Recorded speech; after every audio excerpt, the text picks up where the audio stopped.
வணக்கம் நண்பர்களே. அடிக்கடி வந்து காணொலி போடணும், நம்ம படிக்கிற விஷயங்களை நம்ம எவ்ரிடே பார்க்குற அனுபவங்களை எல்லாம் பகிர்ந்துக்கணும் அப்படின்னு சொல்லி ஆசை தான். ஆனால் அதற்கான சூழ்நிலையும் சந்தர்ப்பமும் அமைய மாட்டேங்குது.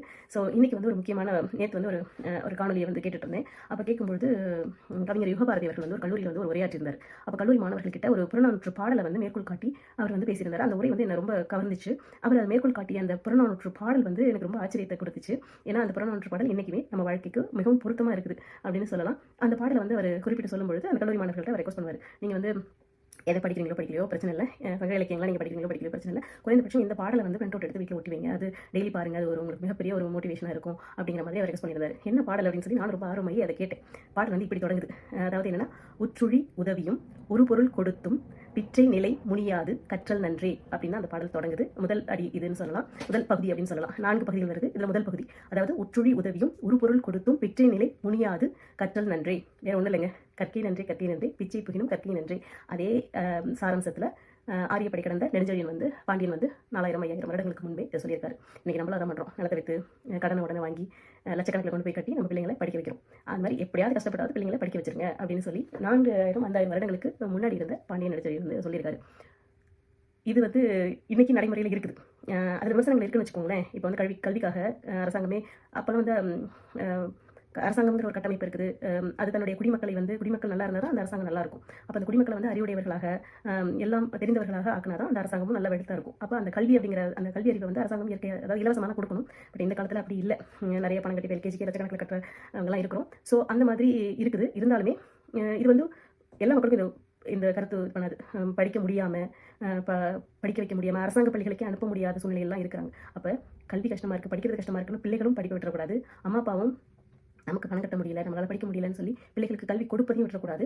எவ்வளோ கஷ்டப்பட்டாலும் சரி அந்த கல்வியை பெற்றுவிடுங்கள். ஒரு கல்வி தான் ஒரு மனுஷனை பண்படுத்துறதுக்கும் அவனுடைய வாழ்க்கைக்கு அடுத்த நிலைக்கு கொண்டு போகிறதுக்கான ஒரு படிகள்லாம் அமையும் அப்படிங்கிறத வந்து இந்த முதல் பகுதி சொல்லுது. அடுத்த பகுதி இன்னும் ரொம்ப சுவாரஸ்யமாக இருந்துச்சு. அதாவது என்ன, பிறப்பால் ஓரன்ன உடன் வயிற்றுள்ளும் சிறப்பின் பாலால் தாயும் மனம் திரியும். திரியும் அப்படின்னா என்ன, தயிர் பால் காய்ச்சி தயிர் ஊற்றி வச்சோம்னா திரிஞ்சு போகும் இல்லையா, அந்த மாதிரி திரியறத தாயோட மனம் கூட திரியும். எப்பொழுது அப்படின்னா, நீங்கள் பொதுவாக சொல்லும்போது நீங்கள் பார்க்கலாம், தாய் வந்து தன்னோட பிள்ளைகள் எல்லாருமே வந்து ஈக்குவலாக தான் ட்ரீட் பண்ணுவோம். எனக்கு 2 கண்ணு 2 பிள்ளைங்க இருக்காங்க, 2 பேரும் 2 கண்ணுன்னு சொல்லுவாங்க. அது பேச்சுக்கு தான், அப்படி கிடையாது. ஒரு தாய் இருக்கிறாங்கன்னா அவங்க பெற்ற ஒரு பிள்ளை வந்து நல்லா படித்து பொறுப்பாக இருந்து நல்ல நிலைமையில் இருக்கும்பொழுது அந்த பிள்ளையின் சிறப்பால் அந்த தாய் வந்து அந்த பிள்ளையை பெருமிதமாக நினைக்கிறதும், சரியாக படிக்காமல் ஒரு தவறான வழிக்கு சென்றோ அல்லது சரியான வழிகாட்டுதல் இல்லாமல் ஒரு பிள்ளை மேல் இருக்கிற கவலை இருக்கும். பிள்ளை இப்படி ஆயிடுச்சுன்னு கவலை இருக்கும். ஆனால் சிறப்பாக இருக்கிற மகன் மீது பெருமை கொள்ளும். அதனால சிறப்பின் பால் தாயும் மனம் திரியும் அப்படின்னு சொல்கிறாரு 2வது பகுதியில். இதுக்கு அடுத்தது 3வது பகுதி பார்த்தீங்கன்னா ரொம்ப சுவாரஸ்யமாக இருந்துச்சு. 3வது பகுதி என்னன்னா, அதாவது ஒரு குடி பிறந்த நாற்பாலுள்ளும் மூத்தோன் வருக எண்ணாது அறிவுடையோன் ஆறு அரசும் வழி செல்லும் அப்படின்னு சொல்கிறாரு. இதில் என்னன்னா, இவர் வந்து நம்மளுடைய குரூப்பில் இருக்கிறாரு, நம்மளோட கம்யூனிட்டியில் இருக்கிறாரு, நம்மளுடைய இனத்தில் இருக்காரு, ரொம்ப வந்து வயசானவர், ரொம்ப பெரியவர், அதனால் இவருக்கு இந்த பதவியை கொடுக்கணும் அப்படின்னு சொல்லி கொடுக்காம, அவர் பெரியவராக இருந்தால் கூட அவருக்கு அதுக்கான தகுதி இருக்குதா, இதனை இவன் முடிப்பான் என எண்ணி அதனை அவன் கண் விடல் அப்படின்னு வள்ளுவர் சொன்னார் இல்லையா, அதை தான் இவரும் சொல்லியிருக்காரு. எக்ஸ்பீரியன்ஸாலேயோ வயசு மூத்தவர் அப்படிங்கிறதுனால ஒருத்தருக்கு வந்து நம்ம வந்து ஒரு பதவியை கையளிக்கக்கூடாது. அவர் உண்மையிலேயே அவருக்கான அறிவு இருக்குதா, தகுதி இருக்குதான்னு பார்த்து தான் அவருக்கு கொடுக்கணும். இன்னைக்கு பார்க்கலாம், நீங்கள் தகுதி இல்லாதவர்களின் கையில் அகப்பட்டால் ஒரு நாட்டோட நிலைமையாகும், ஒரு வீட்டோட நிலைமையும் சரி எப்படி ஆகும்னு பார்த்துட்டு தான் இருக்கிறீங்க. பாருங்கள். அதுக்கு அடுத்தது 4வது பாட்டு தான் கல்வியில் ஆரம்பித்து கல்வியிலேயே முடிச்சிருந்தார். அதாவது என்னென்னா, வேற்றுமை தெரிந்த நாற்பால் உள்ளும் கீழ்ப்பால் ஒருவன் கற்பின் மேற்பால் ஒருவன் அவன் கண் படுமே அப்படின்னு சொல்லியிருக்காரு. இன்றைக்கி வந்து சமூக நீதி, ஜாதி கிடையாது, எல்லாரையும் ஈக்குவலாக ட்ரீட் பண்ணணும், மேலானவன் கீழானவன் அப்படிலாம் கிடையாது அப்படின்னு நிறைய விஷயங்களை நம்ம பார்க்குறோம், படிக்கிறோம், சமூக நீதினு பேசுகிறாங்க.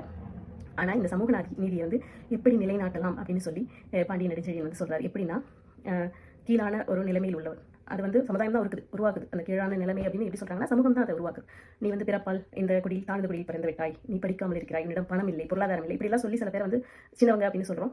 இதெல்லாம் இருக்கிற ஒருத்தவங்களை வந்து பெரியவங்க அப்படின்னு சொல்கிறோம். அப்போ இந்த சின்னவனும் இந்த அதாவது கீழானவன் மேலானவன் சொல்கிறதும், இந்த கீழானவன் எப்போது மேலானவனுக்கு ஈக்குவலாக வருவான் அப்படின்னு பார்த்தீங்கன்னா, இந்த கீழே உள்ள ஒருவன் கல்வி கற்கும் பொழுது அவன் மேலான ஒருவனுக்கு சமமாக வருவான். இதுதான் ஏற்றத்தாழ்வுகளை களையக்கூடிய ஒரு வழியாகவும் அவர் இந்த சொல்யூஷனை முன்வைக்கிறார். இந்த பாடலை கேட்கும்போது எனக்கு ரொம்ப ஆச்சரியமாக இருந்தது. ஆனால் அதே சமயம் எனக்கு சிறு மாறுபட்ட கருத்தும் இதில் இருந்துச்சு. அவர் சொல்கிறது கரெக்ட் தான். ஒரு எஜுகேஷன் தான் வந்து ஒரு குடும்பத்தையும் சரி ஒரு மனுஷனையும் சரி அடுத்த ஸ்டேஜுக்கு கொண்டு போகிறது வந்து எஜுகேஷன் தான், கல்வி தான். அதில் எந்த மாற்று கருத்தும் இல்லை. ஆனால் இன்று கொடுக்கப்படும் உலக நாடுகள்லாம், இப்போ நாங்கள் இருக்கிற கனடாவில் கொடுக்கப்பட்ட கல்வியெலாம் ரொம்ப ப்ராக்டிக்கலாக வாழ்க்கைக்கு உதவுற கல்வியாக இருக்குது. அவங்க வந்து முதல்ல டே கேர் போகிற குழந்தைங்களுக்குமே என்ன சொல்லி கொடுப்பாங்கன்னா, ஷேரிங் இஸ் அ கேரிங். நீ எல்லோருக்கும் பகிர்ந்தளித்து கொடுக்க வேணும்.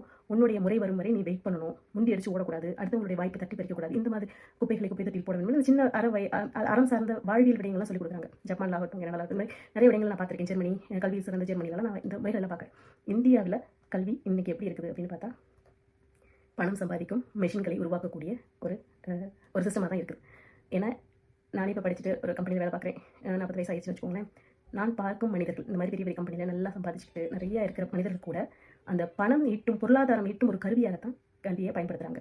அவர்களுடைய பண்பாடோ அல்லது தன் குடும்பம், தன் மக்கள், அதை தாண்டிய சமூக அக்கறையோ, கஷ்டப்படும் ஒருவருக்கு உதவி செய்யணும்னோ, அறத்தோடு இருக்கணும்னோ, அடுத்தவர்களுடைய வாய்ப்பை தட்டி பறிக்கக்கூடாது அப்படின்னோ இந்த மாதிரி விடயங்கள்லாம் அங்கே அறவே இல்லாமல் போயிடுச்சு. அந்த வகையில் இன்னைக்கு அவர் சொன்ன கற்றல் கரெக்டு தான், கற்றல் நன்று தான். ஆனால் அந்த பள்ளிக்கூட கல்லூரி படிப்பை தாண்டிய கற்றல் அதுதான் இன்னைக்கு ஒரு மனிதனாக உருவாக்கும். அவர் சொன்ன மாற்றங்கள்லாம் நடக்கணும்னா நம்ம வெறும் டிகிரி ஹோல்டராக மட்டும் இருந்தால் பார்த்தாது.